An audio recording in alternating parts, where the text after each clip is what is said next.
Video করছি। Hello everyone, আজকে সকলকে জানাই রামনবমীর অনেক অনেক শুভেচ্ছা।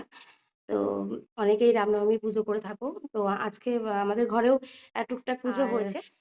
এখন আমি একটুখানি ঠাকুরকে ফুল প্রসাদ দেবো, তারপরে জামা কাপড় মেলবো, মেলে এসে তারপরে খাওয়া দাওয়া করবো। তো চলে এসেছি জামা কাপড়গুলো মেলতে। তো ওপর থেকে নিচে মেলতে আসতে হয়, কারণ ছাদের উপর এখন এত রোদ, ছাদের উপরে যাওয়া যায় না। আর ওই জন্য বাড়ির সামনেটাই এইরকম দড়ি টাঙিয়ে নিয়েছি। আর আমাদের বাড়ির সামনেটাই অনেক গাছপালা রয়েছে, এই জন্য বাড়িটা একটু ঠান্ডা ঠান্ডা ভাবও রয়েছে।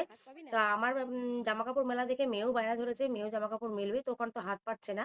তারপরে চলে এলাম ঠাকুর ঘরে, ঠাকুরকে জল মিষ্টি দিলাম আর ফুল ধূপকাঠি দিয়ে ঠাকুরকে এইভাবেই নিবেদন করলাম। আজ যেহেতু রামনবমী, তাই একটু হনুমান চল্লিশাও পড়ে নিলাম। তো এইভাবেই দিনটি কমপ্লিট করলাম। তোমাদের কেমন লেগেছে অবশ্যই কমেন্টে জানিও। আজকের মতো রাখছি, টাটা।